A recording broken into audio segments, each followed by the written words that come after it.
তো আজকের এটা হলো যে বাস্তুতন্ত্র কি, বাস্তুতন্ত্র কাকে বলে, বাস্তুতন্ত্রের সংজ্ঞা বা বাস্তুতন্ত্র বলতে কি বোঝো। তো এটা কিন্তু বিভিন্ন প্রশ্ন করতে পারে। তো বাস্তুতন্ত্র কি, বাস্তুতন্ত্র কাকে বলে, বাস্তুতন্ত্র কাকে বলা হয় বা এটার একটা উদাহরণ। তো উত্তরটা নিচে রয়েছে। তোটা দেখার আগে তোমরা চ্যানেল নতুন হয়ে থাকলে চ্যানেলটা সাবস্ক্রাইব করবে বা বেল বাটন কল অন করবে, ভিডিওতে গিয়ে লাইক করবে।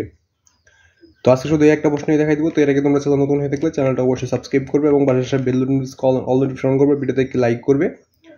তো উত্তরটা কিন্তু এখানে দেওয়া আছে। তো উত্তরটা কিন্তু নিচে রয়েছে। তোটা দেখার আগে তোমরা চ্যানেল নতুন হয়ে থাকলে অবশ্যই চ্যানেলটি সাবস্ক্রাইব করবে।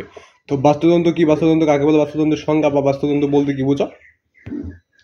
তো উত্তরটা দেখার আগে তোমরা চ্যানেল নতুন হয়ে থাকলে অবশ্যই চ্যানেলটি সাবস্ক্রাইব করবে আর বেল বাটন কল অন করবে, ভিডিওতে গিয়ে লাইক করবে। যদি আরো কোনো ক্লাসের প্রশ্ন তো লাগে তো অবশ্যই কমেন্টে বলে দিবে। তো বাস্তুতন্ত্র কি, বাস্তুতন্ত্র কাকে বলে, বাস্তুতন্ত্রের সংজ্ঞা, বাস্তুতন্ত্র বলতে কি বোঝো, বাস্তুতন্ত্রের একটা উদাহরণ বা এটা কাকে বলা হয়। তো তোটা নিচে রয়েছে। তোটা দেখার আগে তোমরা চ্যানেল নতুন হয়ে থাকলে অবশ্যই চ্যানেলটি সাবস্ক্রাইব করবে আর বেল বাটন কল নোটিফিকেশন অন করবে, ভিডিওতে গিয়ে লাইক করবে। যদি আরো কোনো ক্লাসের প্রশ্ন তো তোমাদের সরাসরি গাইড থেকে লাগে তো অবশ্যই কমেন্ট বলে দিবে যে কোন ক্লাসের কি প্রশ্ন তোমাদের সরাসরি গাইড থেকে লাগবে। এবং যারা ফেসবুক পেজ থেকে ভিডিও দেখতেছো ফেসবুক পেজটাকে ফলো করবে, ফেভারিট করবে, নোটিফিকেশন অন করবে, ভিডিওতে গিয়ে লাইক করবে। যদি আরো কোনো ক্লাসের প্রশ্ন তো তোমাদের সরাসরি গাইড থেকে লাগে তো অবশ্যই কমেন্ট বলে দেবে যে কোন ক্লাসের কি প্রশ্ন তোমাদের সরাসরি গাইড থেকে লাগবে। তো আজকে শুধু দেখাই দেবো বাস্তুতন্ত্র। তো তোমাদের প্রতিটা ক্লাসের টিক চিহ্নের উত্তর, সংগীত প্রশ্নের উত্তর, রচনামূলক প্রশ্নের উত্তর এগুলো কিন্তু সরাসরি গাইড থেকে দিয়েছি, তোমরা চালিয়ে দেখে নিতে পারো। তো তোমরা যে কোনো ক্লাসের যে অধ্যায় টিক্স দেখছো বইতে প্রথম টিক্স মানে 1 নম্বর টিক্স প্রশ্ন লিখে ইউটিউব হাইস্কুল এদের সবগুলো টিক্স উত্তর তোমরা সরাসরি গাইড থেকে পেয়ে যাবে। যদি না পাও সেক্ষেত্রে যে অধ্যায় টিক্স দেখছো বইতে প্রথম টিক্স মানে 1 নম্বর টিক্স প্রশ্ন লিখে তারপরে স্ক্রিনে একটা এই সামাস লেখা আছে ওইটা লিখবে, তারপরে ইউটিউব হাইস্কুল এদের সবগুলো টিক্স উত্তর তোমরা সরাসরি গাইড থেকে পেয়ে যাবে। চাইলে তোমরা সরাসরি গাইড থেকে উত্তরগুলো দেখে নিতে পারো। তো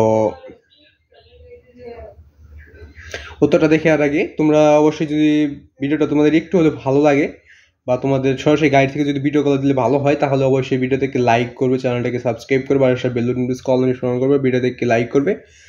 তো আজকে ভিডিও তো উত্তরটা দেখে নেওয়া যাক। উত্তরটা দেখার আগে অবশ্যই চ্যানেলটি সাবস্ক্রাইব করে নেবে। উত্তরটা দেখে নেওয়া যাক। তো দেখো আমি বলে দিচ্ছি, দেখো।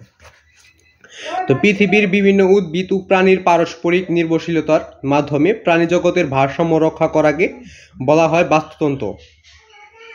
পৃথিবীর বিভিন্ন উদ্ভিদ ও প্রাণীর পারস্পরিক নির্ভরশীলতার মাধ্যমে প্রাণী জগতের ভারসাম্য রক্ষা করাকে বলা হয় বাস্তুতন্ত্র।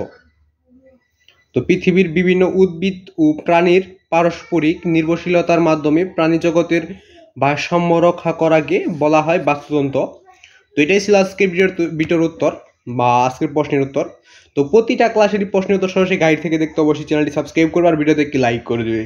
যদি তুমি সাবস্ক্রাইব করে অল নোটিফিকেশন অন করে রাখো তাহলে প্রতিটা প্রশ্নের উত্তর তুমি সরাসরি গাইড থেকে পেয়ে যাবে। যখন ইউটিউবে যেটা সার্চ করবে ওটাই পেয়ে যাবে।